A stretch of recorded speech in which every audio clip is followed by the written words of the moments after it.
Hello everyone. Hello. Monday meeting. And like we were talking before we turned the camera on, like the week after, the week before, what are we going to talk about? But lucky for you lot, there's loads. There isn't. It's going to be really boring. Not really. Did anyone surf over the last week?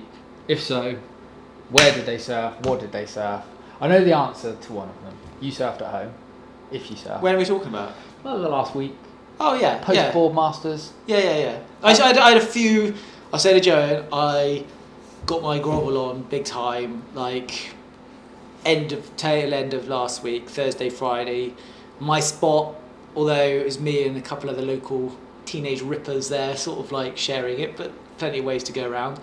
And I got my literally on that little puddle jumper, kind of got my little grovel on, and I started to pull some shortboard moves. Started working my snap, and then Saturday I literally couldn't rotate to turn anything around. I just because I really was started. You know when you're in that, started like it was wedging up, bottom, top, and I was like kind of the next day I couldn't fucking move. I was like, oh. Got too excited too soon. I got to build back up to it basically. The only adventure of the weekend is friends coming down to Chapel Wharf.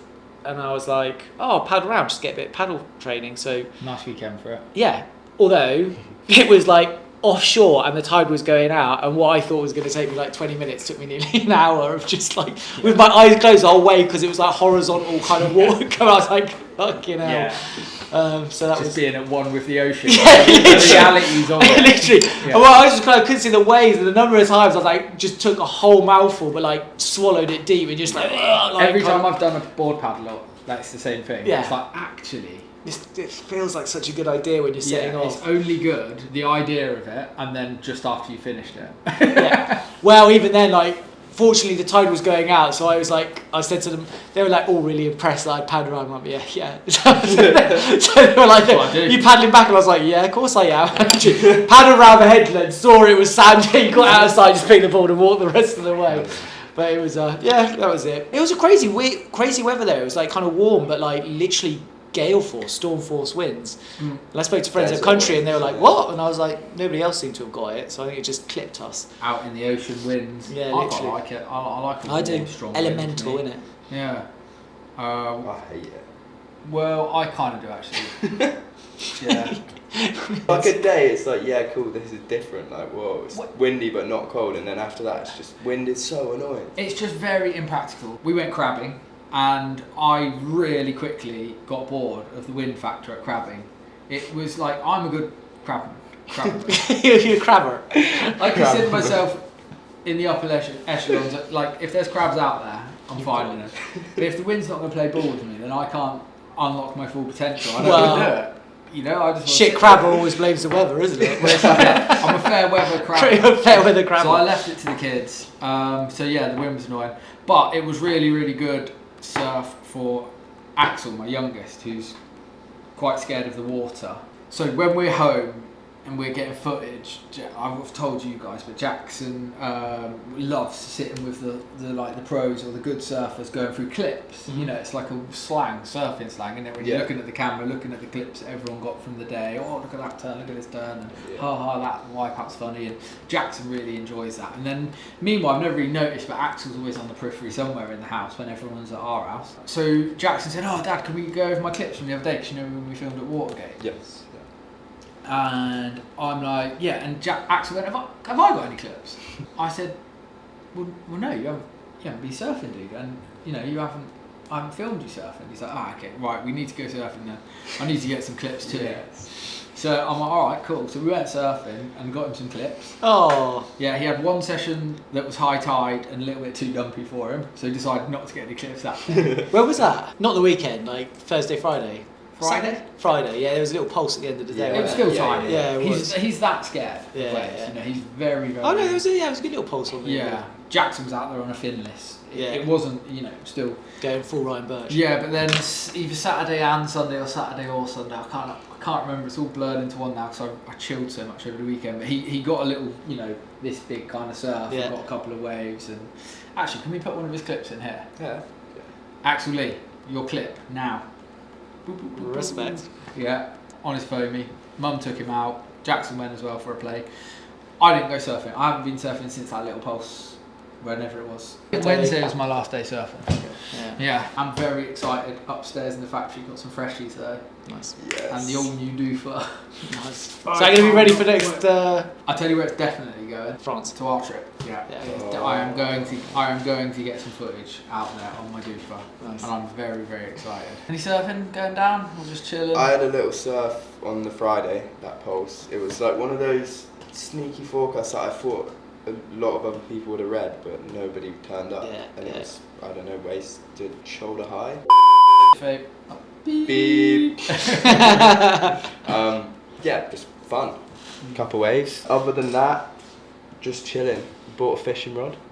Changing Nice. careers. Yeah. Yeah. But no fish yet. No, fished twice and still haven't caught anything. No, I swear to God, I'm the worst. I will catch them. You know my whole crabbing thing earlier? Complete life. How many crabs did you get? No, I am alright at crabbing, but I'm not good. I'm fair weather, but fishing, I have put some, probably not for about 4 or 5 years, but I put some serious energy into the old rock hopping for fish, and it is a rare occurrence I get fish. Yeah. Like, as in, I reckon I've only ever caught like 3 fish. Serious? Yeah. I've caught more than that. Yeah. Maybe I'll turn it into a thing every week. Yeah, how What? many fish have you caught? So how many fish did you catch last week? No. Okay, next week. Only way is that right? Yeah. You can't. You got to start somewhere. Northeasterlies, mate, tricky. Need them westerlies. Need the tides right. You need you need. Shh. I'm going after work. Listen to his fishing chat. It's good. Easterlies. I can't remember. Basically, all fishermen say don't go fishing on the northeasterly. And that is the only time me, Jackson, and Axel went on the fishing boats, and it was northeasterly. And I was like, oh, it doesn't matter. We'll get a couple of mackerel. Nothing. We got nothing. Mm. The fisherman gave us a fish. Yeah. So, Sympathy fish. yeah, we got a sympathy fish. But I'll tell you what we do have on the way. Let's see if it's changed. We've got a big old swell on the way. I am going to stop looking at it because it's still a week away. Yeah, but I reckon something's definitely coming. Oh, something's definitely coming. It's what the winds are doing, that's the question. Feels like a September swell come early, Yeah. Yes. for sure. Yeah. And even with these weird easterly winds, it's sort of started to feel a bit September-y, I think. Well, the warm easterlies will be building the banks up. So I don't know if you've seen the banks of Fistral Crazy. from low tide. Yeah. It's just looks Slab absolutely mental, Mm. and all of this sand brushing off the land into the sea. Oh, just Some build banks somewhere are going to be mental. I think Tuesday looks insane.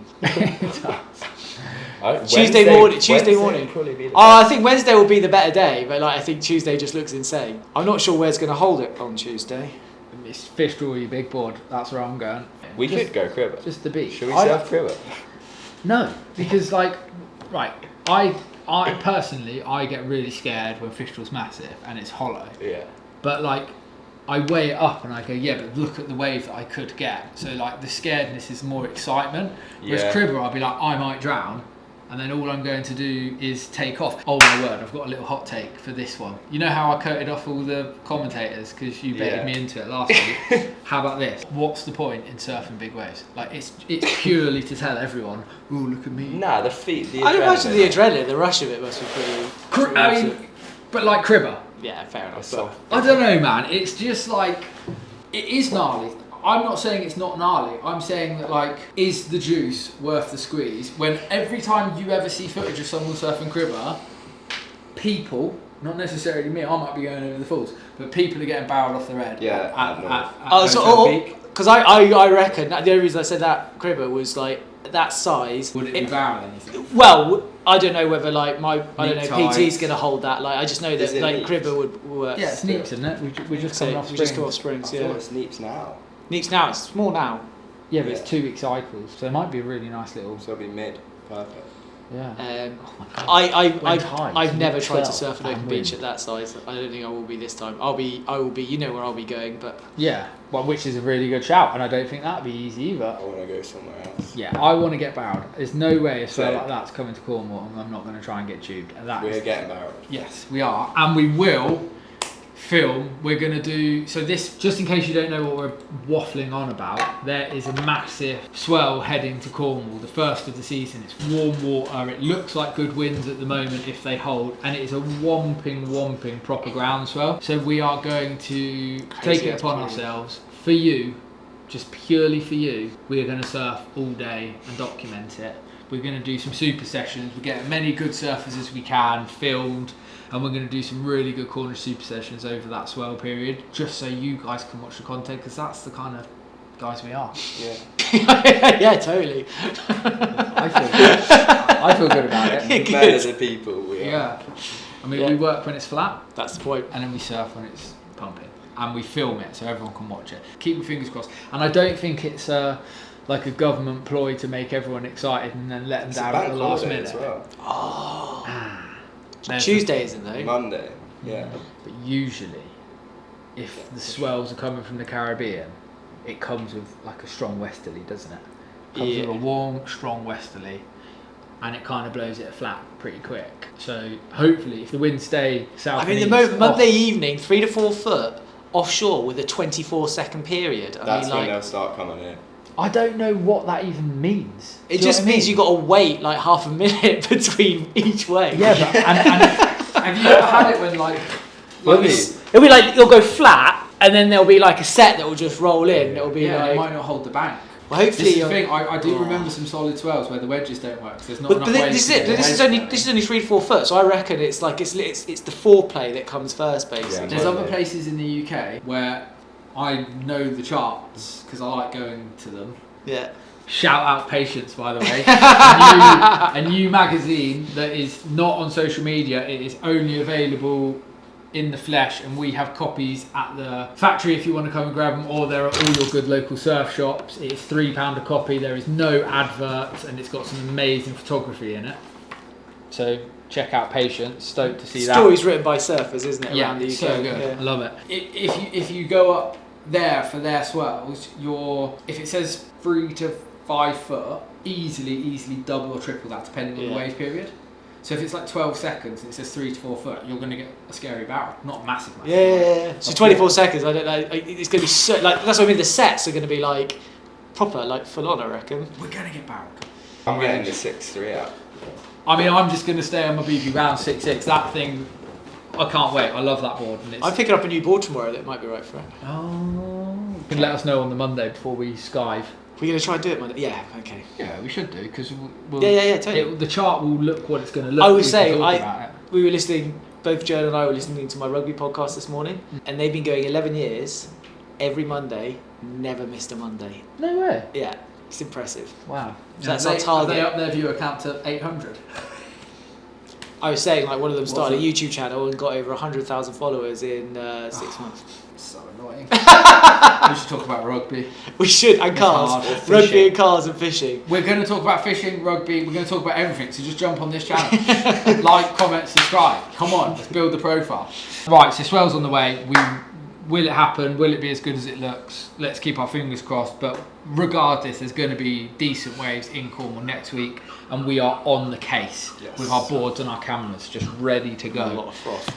Leading on from other news, just to keep the froth train going, had the absolutely amazing news last week that team rider and all-round nice guy Logan is on the GB squad for the ISA Worlds, meaning that he is going to fight for his place on the Olympics. And I think that firstly I really want to applaud GB surfing, because we spoke about it before in some of our other episodes where I'm like, look, I don't have anything against the team and I wouldn't disagree that they're not the best surfers in the UK, but they're not getting results. So let's see if there's anyone else who can get results. Well, Logan in the last 2 international comps has been the highest placed Brit outside of eventual winner in the Boardmasters, Lucas Skinner. Yeah. He was the highest placed Brit, and he was same in the Euros, and he's been selected. So hats off GB.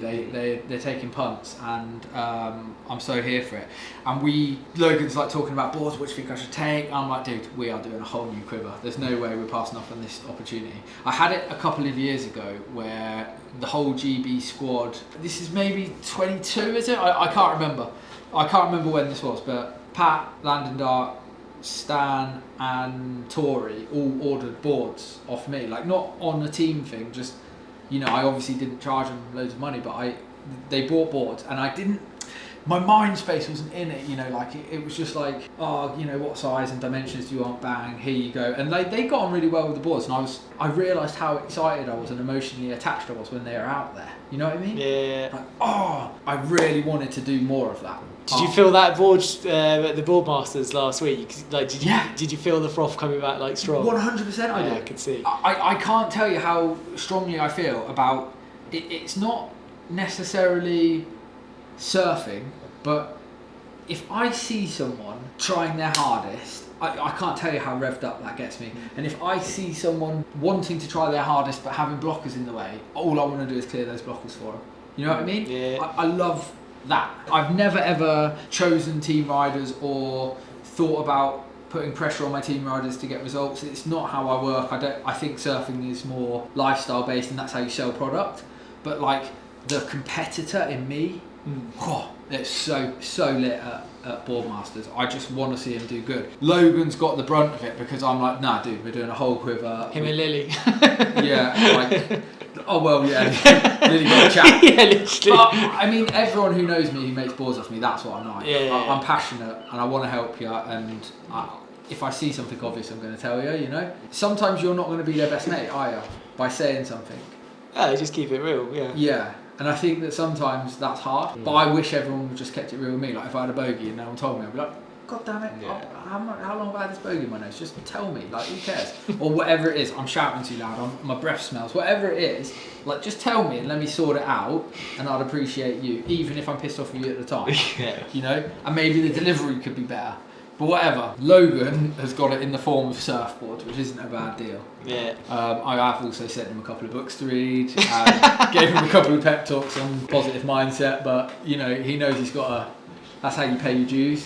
So what I did is looked back at footage of El Salvador. He spoke to Pat, who'd been out there before, and G-Man, who'd been out there before, and obviously his coach, Luke Dillon, GB head coach Luke Dillon, has been out there before, and I'd actually made boards for Luke for out there. So together we came up with a plan on taking some boards that he likes and moulding them into a quiver for out there. So you're talking models, glass jobs, sizes, all based with extra power, and I've loved it. I've loved literally every minute of it. Just I spent so long, and it all came at the right time as well, because I've been using a couple of different machines to cut the files. So my files have been, if you try and get really close tolerance files, it basically means on your way to doing it, or it does if you're me, that you do things too much, you know? Whereas for my old machine I used to use, I'm used to like doing more work by my hands. I'm so used to that, I never had to change it. So suddenly when you've got the option to have these way more close tolerance files, I'm like, oh, maybe my nose looks like that on screen. You know, like how do you measure the last 4 inches of a nose to get it accurate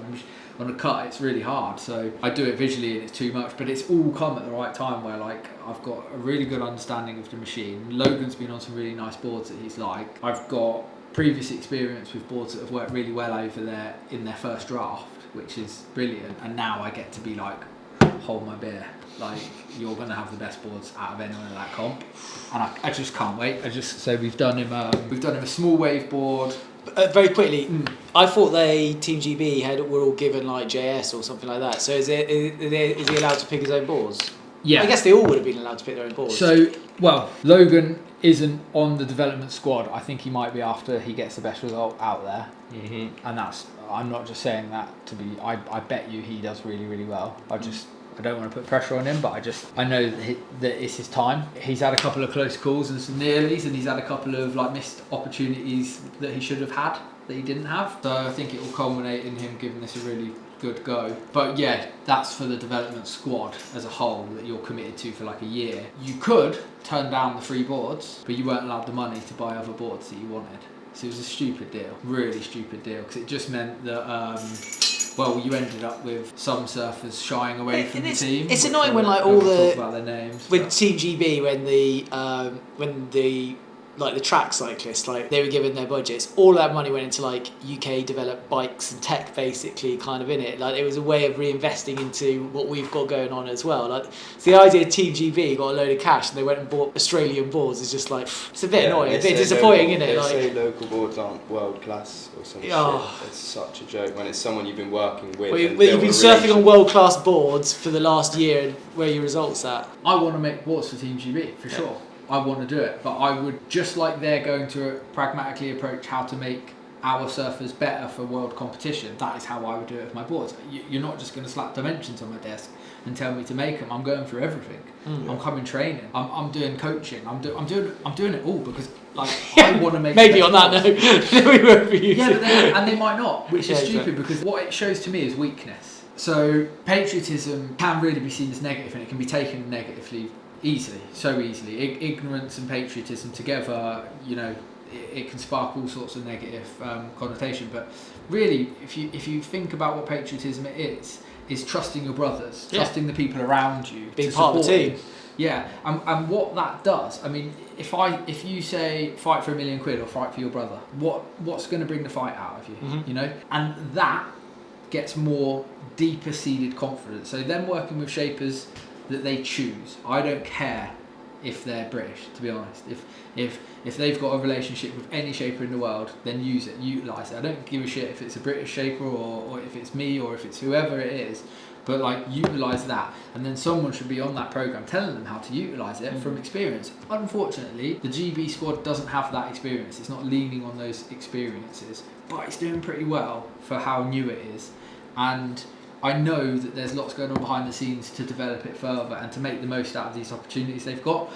We just really need to see some results, as in the trajectory of results getting better. And do I think that working with a shaper does that for surfers? Yeah.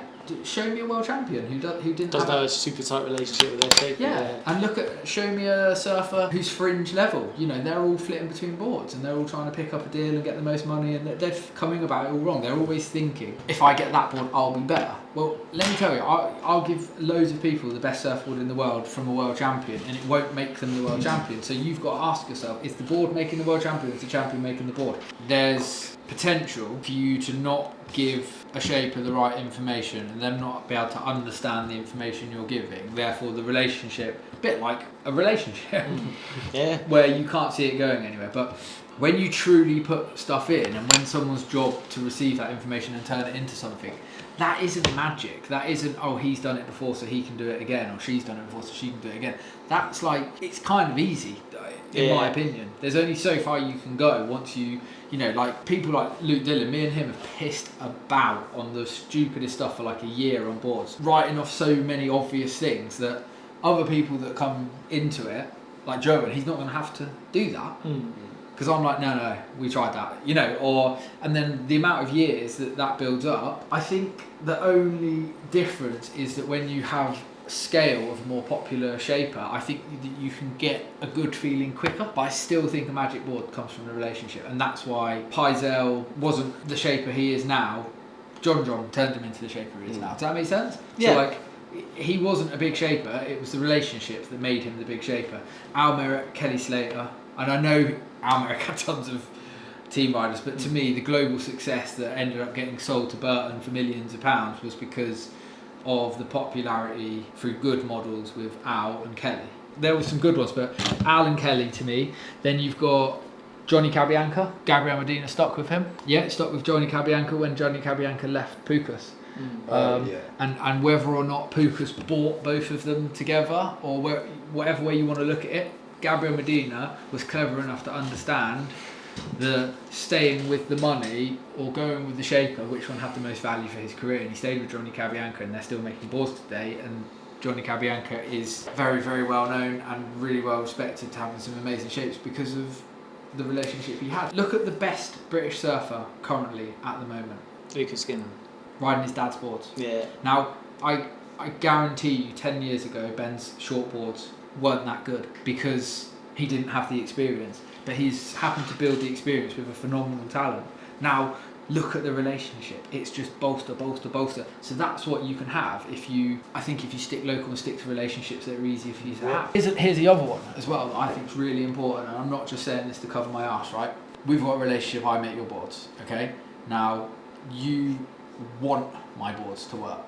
Not just for you, but you kind of like want to do it for me, in a way, do you know what I mean? Like, so I've got this extra thing where I can do Joe in a shipboard and he's proud of it so that he wants to surf it better. Well, that attitude is essentially, when you knock everything out of it, it's trying to find the positives. Show me a life that isn't better when you just search for positives, and show me a sport that a person isn't better at when they are just concentrating on the positives. That's what those relationships do. Like, you think Lucas hasn't had bad boards with his dad and made them good. Like, I guarantee it. That need and that want to be part of something bigger than just, oh yeah, well, these cool guys ride this board and that means I'm going to be cool. No, you're still shit if you ride a good board. Like, unless you really understand that what you've bought is going to help you and be better for your surfing. Like, what I'd love to see is GB giving the surfers money to buy boards. And maybe they could only buy boards with it, and that's all they can buy. They can't buy a sandwich or an Xbox or whatever, but like, they can buy boards with it. And then someone on that team, whether it be a Luke Dillon or whether it be a whoever, help them buy boards. Introduce them to shapers. Discuss how. Get shapers in, pay shapers to go and talk to them about how you order boards, how you develop relationships that really good surfers have got. Let's stop pretending to be good surfers and let's start being good surfers. And that's where it all builds into. So, yeah, long story short, Logan didn't have the option. And I'd like to think that if Logan did have the option, he would absolutely insist on riding my boards. Skin dog. Getting my boards to continue what he's already done. Because if we could do it on a bigger scale, I mean, I've only got certain budgets for teams, so have any British shaper. But if you could be like 30 boards a year, 40 boards a year, I mean, you can chuck 25 of them at R&D, and just have your core boards that you really need to surf for the year. It's exciting. Feels like a good opportunity coming. Yeah. Is he down next week? Either that, or I'll go meet him to drop the boards off, because he's a bit freaking about work and time and stuff. Because at the same time as being this level athlete, he's having to work And it was a last minute call up, wasn't it? Yeah, so. for me and him. Yeah. What we need to do is find like jobs for process. Like, we need to find more jobs like for Joan, so we can have like. Mate, why I took Joan on? Because there's a young kid and he can be a pro. He can focus on surfing. And so what? He's got to hold a camera a couple more minutes of the day. He can go surfing whenever he wants. He can improve stuff. He can ask for different boards. That's what you need. I need this kid to always be an aspiring pro surfer. You know. So what do we need to get Joan to do? Not Joan, Logan. Board packer, amazing board packer. We do need one. You're slow as fuck. How many damaged boards have we had while it's been on my watch? Not actually me touching the boards, but the fact I bash them around a bit, but when they're packed, they are safe. I think you've done a really good job of only damaging maxes, actually. You had 2 maxes. I didn't pack them, he packed them. Oh, he packed them? Yeah, that was my packing job, yeah. Yeah. That's changed already. The week after. It was, the size. Wesley's come. Yeah, so 8 to 10. So what's going to happen is that will just drag this way. No. Yeah. Shut up. Nah. No. Look, at the end of the day, even with that wind, we're still going to get waves. So I'm not even. There's so many places. Yeah. I'd be looking at that and going, it's a sick forecast. Yeah, exactly. Yeah. So who cares? What do you think? I'd like to hear it. So. Honest answer. Oh, here's another one actually that's really interesting. Just before I go on, because I want to ease into the question. Yeah. Lube it up first. So if you've got a team rider, me personally, not talking for all shapers, but when I was making boards for Bearman, we didn't have a clue what we were doing, making longboards. Like, literally didn't know what I was doing. It was just 2 mates coming together, and that's how I learned to make progressive longboards. That's why I don't have loads of like single fin longboards, because if I did them, I'd be copying a board. I wouldn't have organically designed, but I do have a really nice high performance longboard. And Bearman used to ride other people's boards, bring them back, we'd look at them. I never would stop him, because any feedback I could get on any board, like I'd be asking Ben, what about these? Like, I feel like these fins are here, and he's like, Ben's showing me where to put fins. Like, I'm absorbing any information I can. So if you go away, or if you went on the British squad and they gave you 7JSs, I'd be like, dude, take the boards. Take the boards, because we can learn. You can take that one and ride that one, and then we can work out what's the differences here, what's the difference there. We're going to build a better board in the middle. So, so you're on the GB squad. Yeah. And they say you've got a board budget, but you've got to spend it with JS. Yeah, say JS, but you can't spend it on your shaper. So if you can stay with your shaper, but you don't get any money. What would you do? Take the boards, but I'd speak to you about it, obviously. Yeah. You get your boards for free anyway, so it's not like you need the money. Yeah, still, you get 7 free. No, that's my point. No, but I think it is valuable to learn what different get 7 free tricks, boards. like and even still surfing get that Pizel for half a week, weighs things up in your head. Yeah, Definitely. I'm 100% for it. It's not like I jump on JS's and then go fuck forth, so I'm just surfing these now. I wanted to talk about this next thing because having conversations with Luke Dillon, because I am pretty frothing on comps at the moment, and just just the Lucas buzz alone, really, just seeing a young kid do it and go, oh look, it isn't impossible if you're from the UK. And everyone else, I think, has had a bit of a rocket up their arse because of it, and they seem to be surfing better and a bit more hungry and a bit more, I don't want to say it, but not a bad attitude, but a bit of a fuck you to everyone else, we're coming, that vibe. Speaking to Luke, and I'm like, look, I'm a geek. I've gone through stats on the WSL website, and none of the British surfers catch as many waves as the rest of the surfers, apart from Lucas. Why? And he's saying, well, this is the stuff we need to track, and he writes everything out on his notepad when he does heat drills with them. So he writes all their scores, writes how many waves they've got. He's doing it on a notepad. So I was had a bit of an inspired weekend. I started on Thursday and I've pretty much finished it now, or I finished it enough for Luke to test it. I built him an app so that he can take WSL data into his app. It will correlate all the averages of the rounds. So for example, if you want to know what it takes to get through a heat in the second round of a 2000, or if you want to know what it takes to win a final of a Challenger Series event, you can plug these rounds in and it will give you the average scores, the average amount of waves surfed for advancing surfers, the highest wave score, the overall average, which I think is a brilliant metric. So let's say they surfed 8 waves in a heat, their heat total was 14, but what is all those 8 waves added together as a score divided by 8? So say it's 3.6, it just gives you a good metric. Go, well, it doesn't really matter, because what if there's loads of 0.0s in there? Well, if your average is up and your wave count's up, it shows you've got good wave selection, so it is teaching you. It's a really good metric to try and keep high with meeting statistic criteria on how many waves get you through heats, because it's very, very, very rare that a low amount of waves surfed get you through a 4-man heat on the QS.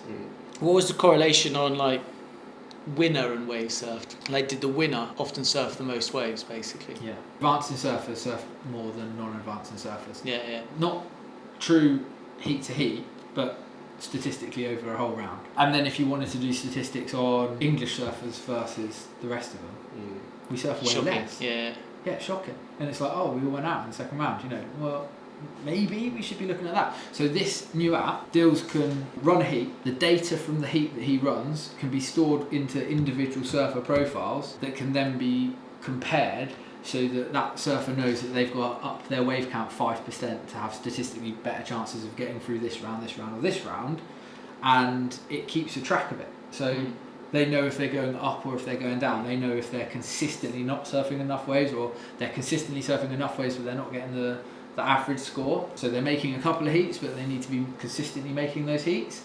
All of this app data is going to tell them. And I love it that Luke's mind was thinking that way. But I don't know anyone in the GB squad that have gone, okay, we're going to build an app. So it's my little thing that I can do. I can just geek out. I can make him. What are you going to call the app? Surf Coach Pro. I've called it. I haven't called it anything. Luke Dillon training. I don't know. Yeah. Yeah, so hopefully Luke's going to field test it and give me some feedback on stuff I need to change, and I'm just going to adapt it with him, because it's it's essentially his idea. I've just sort of run with it in terms of actually doing it. Yeah, getting the coding done via AI, which is really fun. I have really enjoyed it. So yeah, on the Geek Out, GB surfers should gain confidence from surfing, having a relationship with a shaper. Logan's going to smash it, and Luke Dillon's going to smash it as a coach. Yeah. And he's going to use this app and hopefully utilise it, and all we're just seeing upticks. Just very last note on that whole metrics thing, and again, you find the key metric, say, that is correlated to winning, and you go, look, everybody that wins achieves this on it. So you go away and you train, and you start hitting that every single time you go out, and it's just you have faith in those numbers. You kind of The score takes care of itself. You literally just go out and do what you know you've done 100 times, basically. Yeah. And you kind of know what the job is. I like it on the other way as well. I like it on the way that, like, right, Joe, you've got this far in the comp. None of your stats have shown that it's going to be easy for you to make it out of this heat. So go fucking bananas. Yeah. And you just go out with complete freedom. Yeah. You don't have to magically turn into a better surfer. You just have to more consistently in 20 minutes land things that you haven't been very consistent about. But the freedom in your mind to go, I'm either going to lose doing what I always do, or I'm going to win doing the things I rarely do. And just going, fuck it. Because the other thing is, what's it called? Is it gun shy? Gun shy when... Yeah, when you start shrinking away from the conflict or the challenge. I think that's... and like imposter syndrome, it's like, ooh. But I think that fear comes from this legitimate sense you're not good enough, but because it's not clear, it remains just this kind of like this phantom hanging over you. But when the data says, look, you're not good enough, you go, oh yeah, I'm not good enough, and you almost let go of that because it's like an acknowledgement of where you actually are, especially if you know that's achievable. It's like when you don't know why you're not good enough, you don't know how to become better at it, it becomes a fearful thing. Like if you look at sports and successful sporting people, for sure there's some like beautiful artistry that you're like, that's just timeless talent, you know, like Ayrton Senna driving or something like that, or like Sevi Ballesteros or playing golf or whatever. I'm trying to think like surfer wise, you know, but like Ryan Birch on a twin fin in Chile. Oh, edit by Tom. Out now on YouTube. 72 views. 72 views. And a slight obsession with one man. one video, one board, one man. One tune. I can also think of people who everyone would be like, oh, they shouldn't be any good. You know, like Deontay Wilder, the heavyweight champion of the world. Like zero boxing skills, basically. But I reckon if you looked at stats, 40, big haymakers thrown in a fight, you'd be like, oh no, actually he throws more haymakers than anybody else, basically. Yeah, but what what's allowing him to pull the trigger? You know, like it's so someone can not be the best surfer in the comp and win the comp. Yeah. You know, I've seen that loads in fact. Joe and I were in this conversation this morning. It's like, once you take the talent aside, what are the skills that you can become the best in the world at, basically, that don't require that God-given genius talent? I like to think of, we were saying like Warren Gatlin and the Wells team went for this period where they won like 3 six-nation champions, and his whole mantra was like, we just become the best at these particular things. Oh, everything you can control. Work hard in between. You're going to become the fittest. You're going to become like the most organised defensively. You're going to be like sort of the physicality is going to be there. I like the cyclist guy that you were talking about. Bradley Wiggins. Because he didn't like get better and better and better and better and better. He sort of came from nowhere and then got better, didn't he? Well, to be fair, he was an Olympic gold medal, but he'd never factored anywhere in the Tour de France, and which is a completely different. So they trained for the Tour de France, and then the guy who Chris Bailsworth, who was in charge of like the GB, to turn the GB track cycling team into like the best in the world. He's the one that's done the surfing as well. Is it Brailsford? Yeah, I think so. So I mean, so he gets it. He gets it. So Team Sky came along and go, right, here's however many million you want. Basically, we want a British cycler winning the Tour de France in 5 years, and everyone was like, no way. 2 years later, boom, first one. I'm so here for that stuff. I guess it's like that underdog story or whatever, but it's like, golfers with the worst swing, they can still win. You know, it's just like you can do it by. So another interesting metric with the surfing. I haven't found a way of building this into the app yet. And I don't know the percentage, but it's greater than 50%. Surfer who gets the first major scoring wave of the heat advances.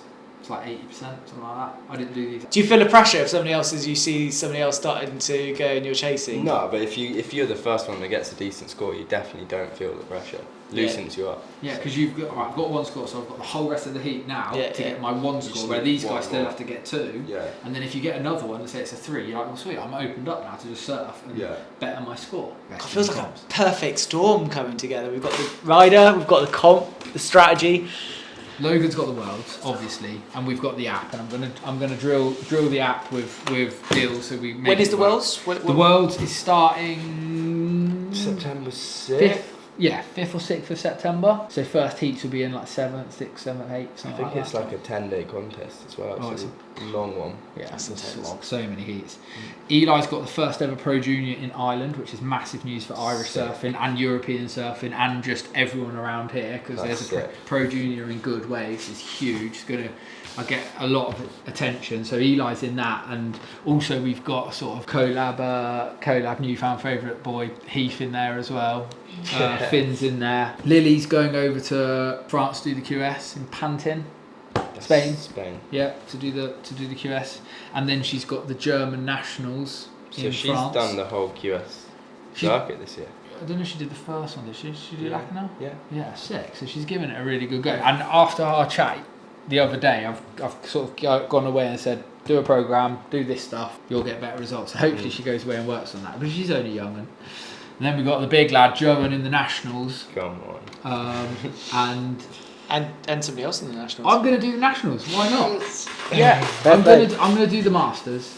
Did you check what the age group was for the Masters? It's 35 and up. I know that from experience. They might have changed it. Is there a 45 plus, like seniors? I think there might be. There definitely used to be. If there is, I will dedicate the next 2 years of my life for that, basically. Yeah. Come on, let's just do it. I'm only doing the Masters because I just, I want to give the youngsters a chance. I don't want to go in and steal anyone's fun. I said not drop in and decapitate. The Masters in the British is absolutely stacked. Yeah, Because if Russ wants to do comps, he's going to be in it. Yeah. You got like Wazza and Gaz Llewellyn, you got Joey Moran, you got Igor, you got Stoker. Stoker probably won't do it, but mate, it's just as hard. Yeah. But I want to do it because just go and compete. Yeah, go. Yeah, if I'm talking to these lot about like leveling up in those comps, I've got to go and show them what I do in comps. Like, I'm a beast in comps. I just have always been a rubbish surfer, so I'm going to go and be a beast in a comp and see what happens. But I'm going to go and I'm going to do that comp. I'm going to talk about it, like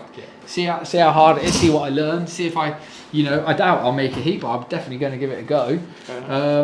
New vids coming out. We're going to do one on volume, which we're going to film at midnight by this rate. All the secrets you need to know about volume.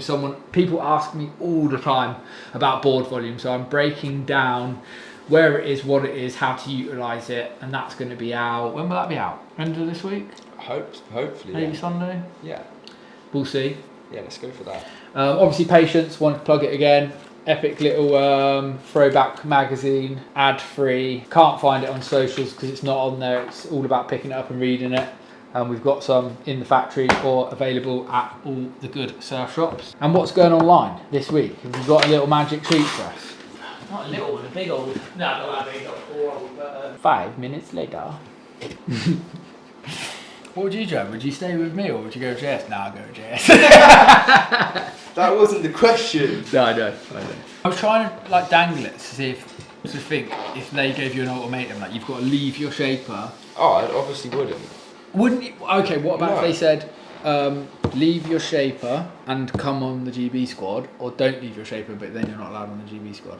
That'd be mental if they did that. They wouldn't do it. Fuck the GB squad. Yeah, fuck the GB squad if they did that anyway. Right, what have you got? beautiful 6'3" chili wrap with the little wing swallowtail.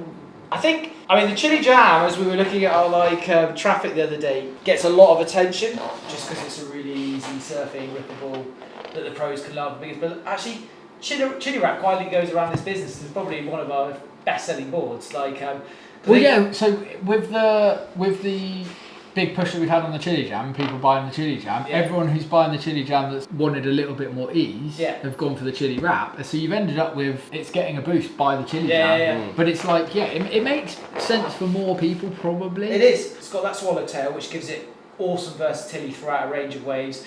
Surf it as a 2+1, surf it as a twin fin, surf it as a thruster. You've really got so much opportunity to play and get the best out of it. This is a 6'3". Beautiful thing about all of the jam range, the chili range to be fair, is they're pretty neutral and forgiving surfing. So if you're a bigger guy, gal, want foam, go for a 6'3", but if you're actually kind of low intermediate or just working your way through shortboards and you're a bit smaller, whether you're stood in the middle or whether you're stood off the tail, obviously surf's best off the tail, but actually it'll work for you. We've got a number of people that 5'8", 5'9", just getting onto their hardboard and want something that's really easy turning, a lot of fun, and they walk away with a 6.3, 6.4 chili jam, and we get the feedback. And chili bean. Love it. And chili And I bean. know you're selling the chili wrap, and I'm rubbish at sales, but it's the truth. It's Yeah. that sort of thing. Flip it over as well, so you can see the ESE tech in all its glory. Because that one's in the lightweight tech as well, so it's stronger and lighter than the standard board. Well, but works in all the construction, so give us Yeah. a call, talk to us about which construction. This one is going online, 6.3, and that will be, it's a new board, there's nothing wrong with it at all, it's perfect condition, so that will be on for 659. Nice. And with that, has anyone got anything to add? Any commentators that need, slating? Not this week. No? Good, because I've had a sip of Monster and I'm ready to go. Let's go fishing. Bye everyone. Oh, see you next. Oh no, you come on. You sir. See you later, guys. Done.